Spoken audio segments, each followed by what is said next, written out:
إن الحمد لله نحمده ونستعينه ونستغفره ونعوذ بالله من شرور أنفسنا وسيئات أعمالنا من يهده الله فلا مضل له ومن يضلله فلا هادي له وأشهد أن لا إله إلا الله وحده لا شريك له وأشهد أن محمدا عبده ورسوله أما بعد فإن خير الحديث كتاب الله وخير الهدي هدي محمد صلى الله عليه وسلم وشر الأمور محدثاتها وكل محدثة بدعة وكل بدعة ضلالة وكل ضلالة في النار. أعوذ بالله من الشيطان الرجيم. بسم الله الرحمن الرحيم. قاف والقرآن المجيد بل عجبوا أن جاءهم منذر منهم فقال الكافرون هذا شيء عجيب أإذا متنا وكنا ترابا ذلك رجع بعيد قد علمنا ما تنقص الأرض منهم وعندنا كتاب حفيظ بل كذبوا بالحق لما جاءهم فهم في أمر مريج أفلم ينظروا إلى السماء فوقهم كيف بنيناها وزيناها وما لها من فروج والأرض مددناها وألقينا فيها رواسي وأنبتنا فيها من كل زوج بهيج تبصرة وذكرى لكل عبد منيب ونزلنا من السماء ماء مباركا فأنبتنا به جنات وحب الحصيد والنخل باسقات لها طلع نضيد رزقا للعباد وأحيينا به بلدة ميتا كذلك الخروج كذبت قبلهم قوم نوح وأصحاب الرس وثمود وعاد وفرعون وإخوان لوط وأصحاب الأيكة وقوم تبع كل كذب الرسل فحق وعيد أفعينا بالخلق الأول بل هم في لبس من خلق جدید. حاضرین جمعہ، اسلامی کیلنڈر کے اعتبار سے سال کا سب سے آخری مہینہ جسے ذی الحجہ کے نام سے یاد کیا جاتا ہے،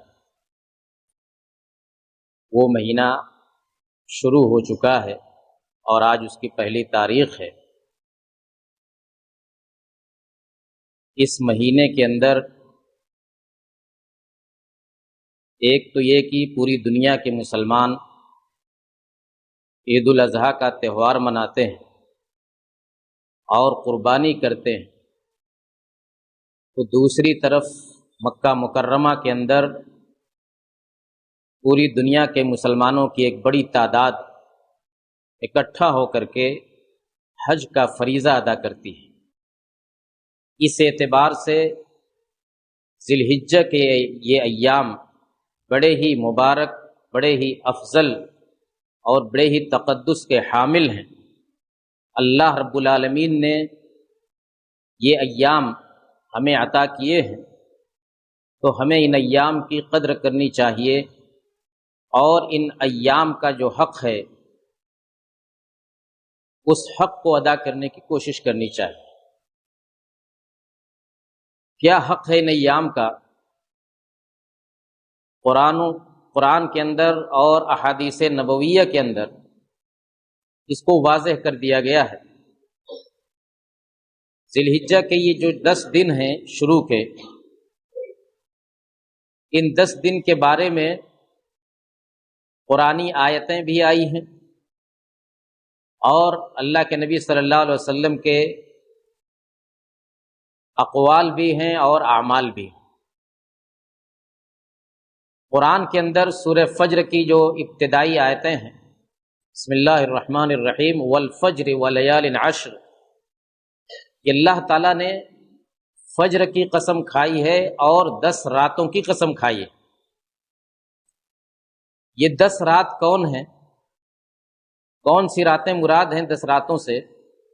اس سلسلے میں مفسر قرآن عبداللہ بن عباس رضی اللہ تعالیٰ عنہ کہتے ہیں کہ اس سے ذی الحجہ کے ابتدائی 10 دن مراد ہیں۔ ذی الحجہ کے ابتدائی 10 دن مراد ہیں، گویا اللہ رب العالمین نے ان دنوں کی قسم کھائی ہے، اور اللہ تعالیٰ جب کسی چیز کی قسم کھاتا ہے تو وہ اس چیز کی اہمیت اور عظمت پر دلالت کرتی ہے۔ اللہ تعالیٰ کسی اہم اور بڑی چیز ہی کی قسم کھاتا ہے، تو ان 10 دنوں کی اللہ تعالیٰ نے قسم کھا کر کے آگے کی بات کہی ہے۔ اسی طریقے سے قرآن کی ایک آیت کا ٹکڑا ہے وَيَذْكُرُ اسْمَ اللَّهِ فِي أَيَّامٍ مَّعْلُومَاتٍ، کہ لوگوں کو اللہ کا ذکر کرنا چاہیے مخصوص ایام میں۔ تو یہ ایام معلومات، اس سے کیا مراد ہے؟ کون سے ایام مخصوص مراد ہیں؟ اس سلسلے میں بھی مفسرین کا یہی کہنا ہے کہ اس سے ذی الحجہ کے 10 دن مراد ہیں۔ ویسے تو اللہ کا ذکر ہمیشہ کرنا ہے تمام ایام میں اور تمام جگہوں پر، لیکن ان 10 دنوں میں خاص طور سے اللہ کا ذکر کثرت سے کرنے کا حکم دیا گیا۔ یہ قرآن کی آیتیں ہوئیں۔ ادھر نبی اکرم صلی اللہ علیہ وسلم کے اقوال میں آپ دیکھیے کہ ایک حدیث کے اندر آپ نے صراحت سے فرمایا کہ ما من ایام العمل الصالح فیها احب الی اللہ من هذه الايام العشر، کہ ان 10 دنوں میں، ذی الحجہ کے ان 10 دنوں میں اللہ رب العالمین کو نیک عمل جتنا محبوب ہیں، جتنا پسند ہیں، اتنا کسی اور ایام میں نہیں۔ یہ دیکھیے ایک دم مطلق کہا ہے کہ ان 10 دنوں میں نیک عمل اللہ کو جتنا محبوب ہے اتنا کسی اور دن میں نہیں۔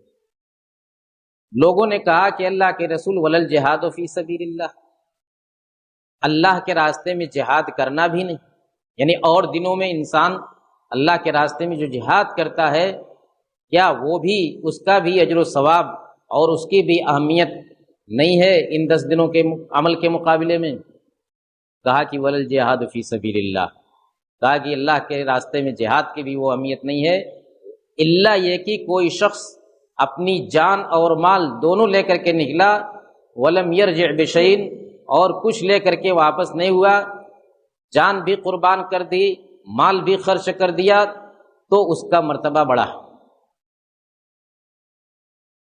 اسی طریقے کی ایک اور حدیث میں اللہ کے نبی صلی اللہ علیہ وسلم نے ان ایام کا ذکر کر کے ان ایام کے کچھ اعمال کی طرف بھی اشارہ کیا، کہا کہ فَأَكْثِرُوا فِيهِنَّ مِنَ التَّحْلِيلِ وَالتَّكْبِيرِ وَالتَّحْمِيدِ، کہ ان ایام کی جب یہ اہمیت ہے، یہ عظمت ہے، تو ان ایام میں کثرت سے تحلیل، تکبیر اور تحمید پڑھو۔ تحلیل یعنی لا الہ الا اللہ کثرت سے پڑھو، تکبیر اللہ کی بڑائی بیان کرو، اللہ اکبر کثرت سے پڑھو، تحمید الحمدللہ کثرت سے پڑھو۔ تو انہی سب الفاظ سے تکبیر کے الفاظ بنائے گئے ہیں، اللہ اکبر لا الہ الا اللہ واللہ اکبر وللہ الحمد۔ یہ ان ایام کا ایک بڑا عمل ہے، ایک بڑا تحفہ ہے اور ایک بڑا ذکر ہے، جسے ہر مسلمان کی زبان پر جاری رہنا چاہیے۔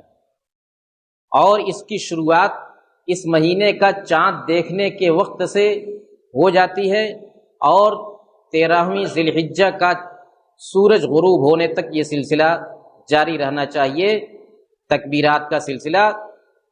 اور آدمی اٹھتے بیٹھتے سوتے جاگتے چلتے پھرتے کسی بھی کام میں ہو کہیں ہو، کثرت سے تکبیر کے الفاظ پڑھتے رہنے چاہیے۔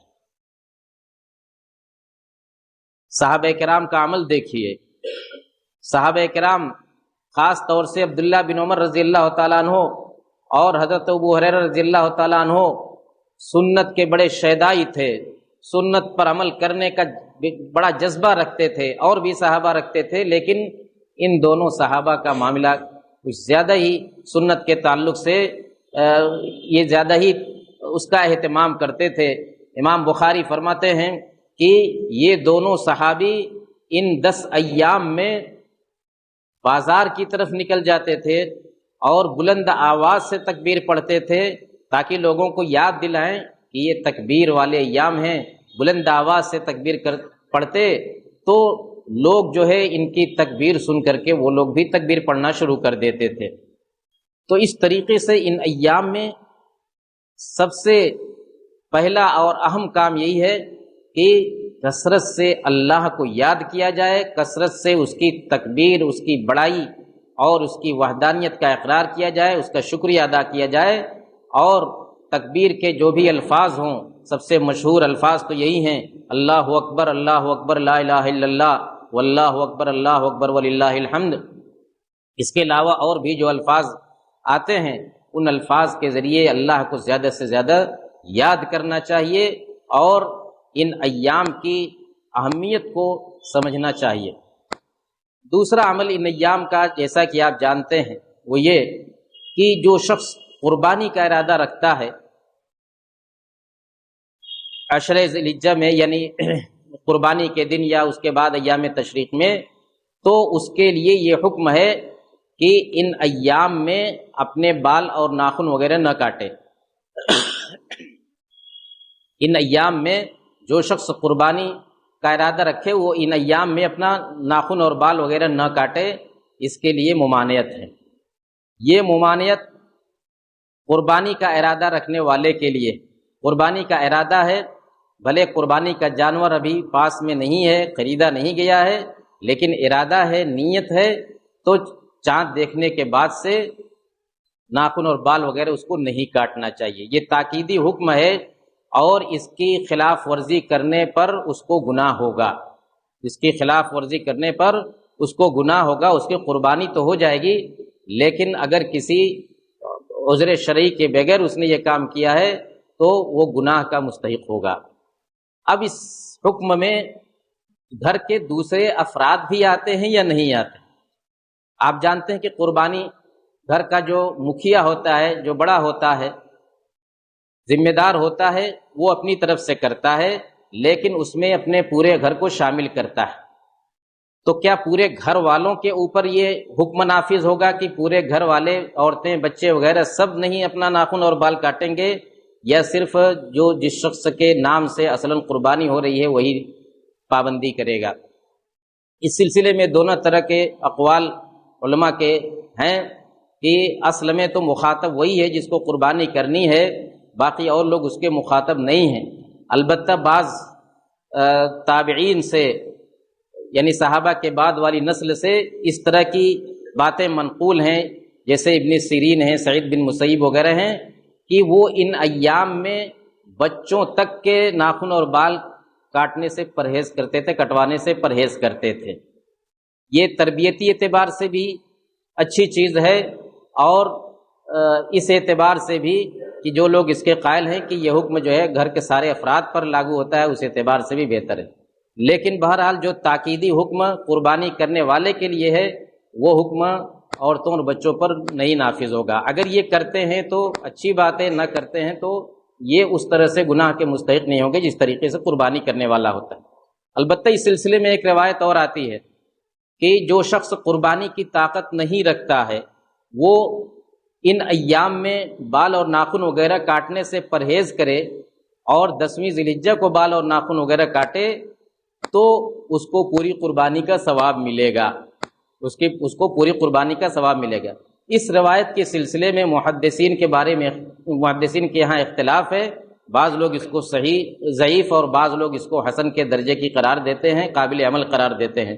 تو جو لوگ اس کو حسن یعنی قابل عمل قرار دیتے ہیں ان کے اعتبار سے وہ شخص جو جس قربانی نہیں کر رہا ہے کسی وجہ سے ان ایام میں، وہ بھی اگر اس چیز کی پابندی کرتا ہے کہ ان ایام میں ناخن اور بال وغیرہ نہیں کاٹتا ہے تو اس کو بھی پوری قربانی کا اجر و ثواب ملے گا۔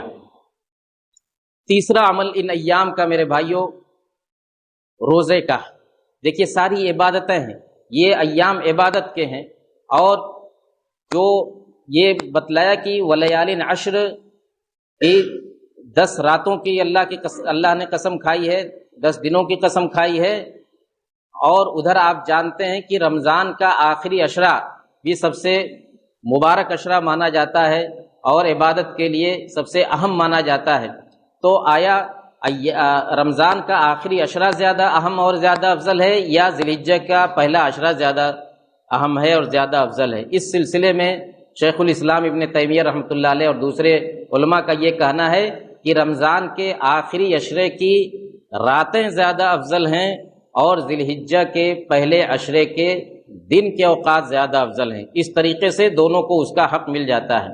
کہنے کا مطلب یہ ہے کہ سوچیے کہ رمضان کے مہینے کو اور خاص طور سے رمضان کے آخری عشرے کو جو عظمت، جو تقدس حاصل ہے، جس کو ہم سب جانتے ہیں، وہی عظمت و تقدس، اسی طرح کا حکم اور اسی طرح کی افضلیت ان ایام کو بھی حاصل ہے۔ تو ان ایام میں تیسرا عمل روزہ رکھنے کا ہے۔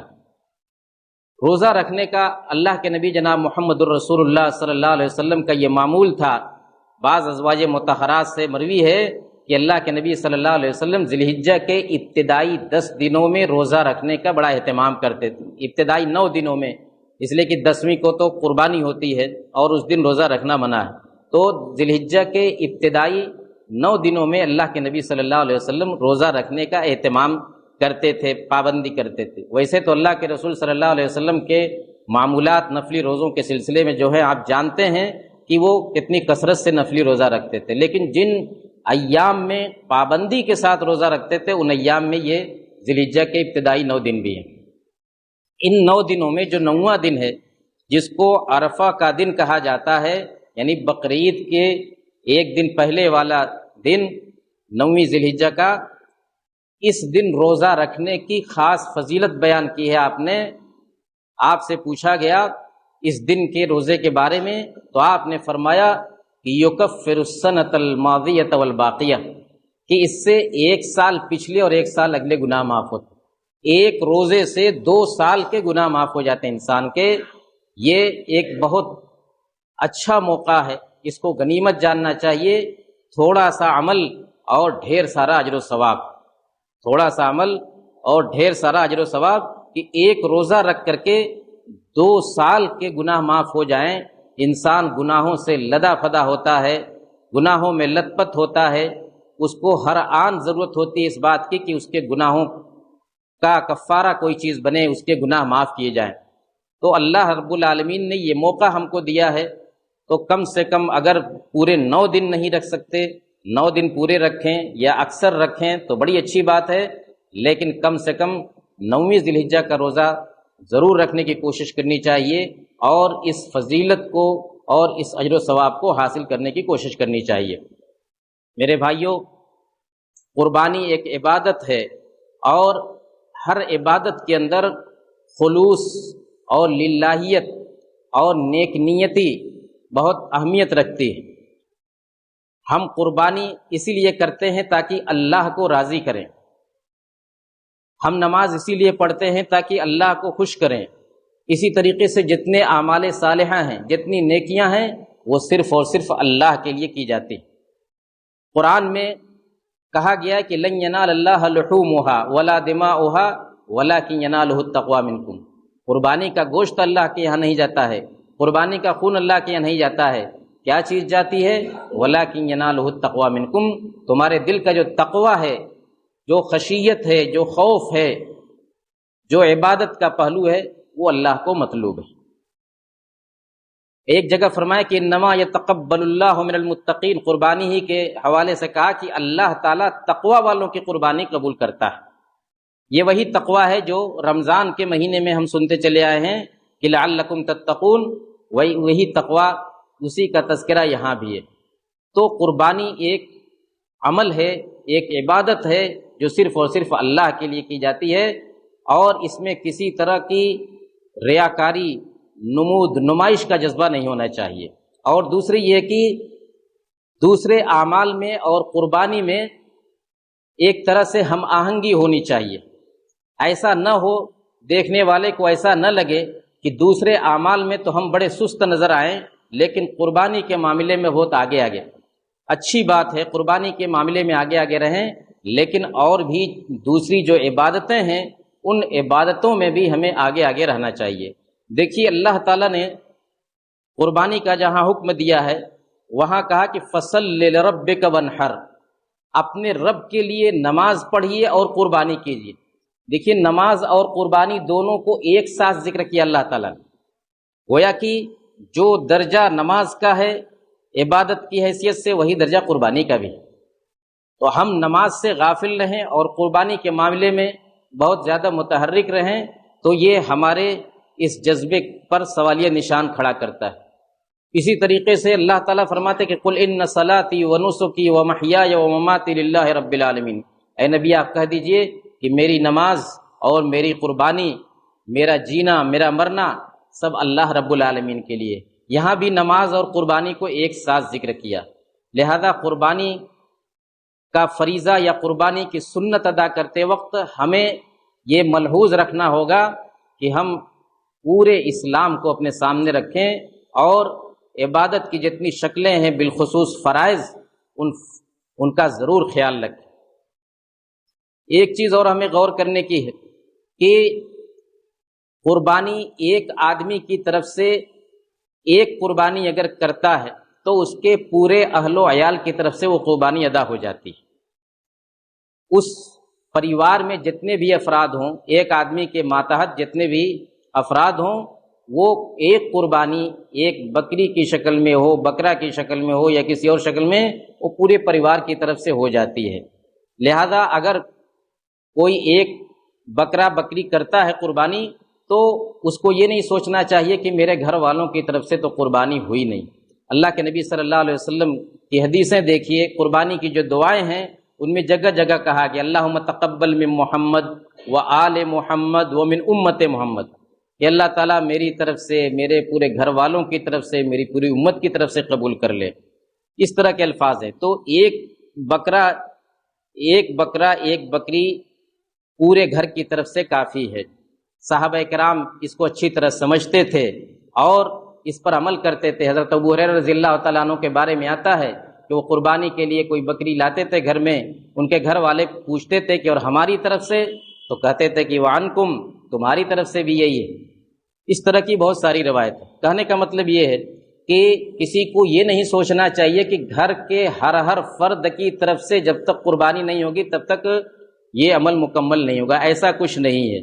اگر استطاعت ہے، اللہ تعالیٰ نے دیا ہے، تو آپ زیادہ سے زیادہ قربانی کر سکتے ہیں، لیکن اگر آپ ایک قربانی بھی کریں استطاعت کے باوجود تو بھی کافی ہے، یا استطاعت نہیں ہے اور ایک قربانی کرتے ہیں تو بھی کافی ہے، اور استطاعت نہیں ہے قربانی نہیں کرتے تو بھی کوئی حرج کی بات نہیں ہے۔ اس سلسلے میں سماج کا منہ نہیں دیکھنا چاہیے اور لوگوں کے طعن و تشنیع اور لوگوں کے کمنٹ کی پرواہ نہیں کرنی چاہیے، اپنی استطاعت اور اپنا جذبہ دیکھنا چاہیے۔ میرے بھائیوں، قربانی کے تعلق سے اور ان ایام کے تعلق سے یہ چند باتیں ہماری توجہ کی مستحق ہیں، ہمیں ان پر غور کرنا چاہیے اور ان پر عمل کرنے کی کوشش کرنی چاہیے۔ اللہ تعالیٰ ہمیں اس کی توفیق عطا فرمائے۔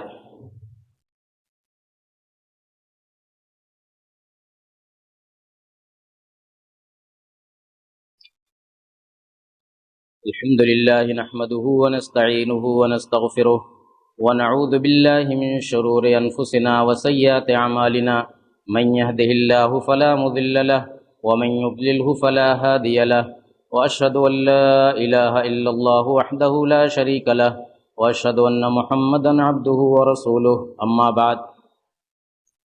قربانی کے جانور کے تعلق سے ایک چیز ہمیں یاد رکھنی ہوگی، قربانی کے جانور کو ذبح کرنے کے وقت چھری تیز کر کے رکھنا چاہیے۔ بعض لوگ اس سلسلے میں سستی برتتے ہیں اور اس کی وجہ سے جانوروں کو زیادہ تکلیف ہوتی ہے۔ اس سلسلے میں کئی حدیثوں میں اللہ کے نبی صلی اللہ علیہ وسلم نے تنبیہ کی ہے، اور وہ چھری جو ہے جانور کے سامنے نہیں تیز کرنی چاہیے۔ جانوروں کے اندر بھی شعور ہوتا ہے، احساس ہوتا ہے، وہ اپنی آنکھ سے چھری تیز کرتے ہوئے دیکھتے ہیں تو ان کو بھی خوف ہوتا ہے۔ اللہ کے نبی صلی اللہ علیہ وسلم نے ایک مرتبہ کسی شخص کو دیکھا کہ جانور لیٹائے ہوئے ہے اور وہیں اس کے سامنے چھری تیز کر رہا ہے، تو کہا کہ اس جانور کو کئی موت دینا چاہتے ہو، پہلے کیوں نہیں چھری تیز کر لیا؟ اسی طریقے سے ایک جانور کے سامنے دوسرے جانور کو ذبح نہیں کرنا چاہیے، جیسا کہ اکثر لوگ کرتے ہیں۔ گھر کے اندر اور بھی جانور بدے ہوئے ہوتے ہیں، اب وہ چاہے دور ہوں، قریب ہوں، نیچے ہوں، اوپر ہوں، لیکن کچھ نہیں تو ان کے کان میں آواز پہنچتی ہے۔ ذبح کرنے کے وقت جو چیخ و پکار جانور کے منہ سے نکلتی ہے وہ اس کے کانوں تک پہنچتی ہے، اور کتنی جگہ ایسا ہوتا ہے کہ وہ پورا منظر دیکھتے رہتے ہیں دوسرے جانور، یہ بھی بڑی خراب بات ہے، اس سے پرہیز کرنا چاہیے۔ اسی طریقے سے قربانی کے فضلات اور قربانی سے کہ چمڑے اور اوجھڑی وغیرہ وہ عام راستوں پر نہیں پھینکنا چاہیے۔ ہمارا دین جو ہے صفائی ستھرائی والا دین ہے، نظافت اور طہارت پاکیزگی اس دین کی کا خاصہ ہے، اس کا اہتمام کرنا چاہیے۔ ہم اپنے اس عمل سے جو کہ عبادت ہے قربانی، اس عبادت کے بعد کوئی ایسا کام نہ کریں کہ جس سے ہم اور ہمارا اسلام بدنام ہو اور دوسرے یہ کہنے پر مجبور ہوں کہ اسلام کے یہاں اور مسلمانوں کے یہاں صفائی ستھرائی کی کوئی اہمیت نہیں ہے، ان کے گلی کوچوں سے گزرو تو ہر طرف بدبو اور کوڑے کا انبار نظر آتا ہے۔ ان سب چیزوں کو ہم لوگ معمولی سمجھتے ہیں، لیکن یہ اتنی معمولی نہیں ہے، اس سے ایک غلط پیغام جاتا ہے دوسروں کے اندر، لہذا اس پر توجہ دینی چاہیے۔ اللہ تعالی ہمیں اس کی توفیق عطا فرمائے۔ اللہم اعز الاسلام والمسلمین واخذل الکفرۃ والملاحدۃ والمبتدعۃ والمشرکین، اللہم الف بین قلوبنا واصلح ذات بیننا وانصرنا علی عدوک وعدونا۔ سبحان ربک رب العزۃ عما یصفون وسلام علی المرسلین والحمد للہ رب العالمین۔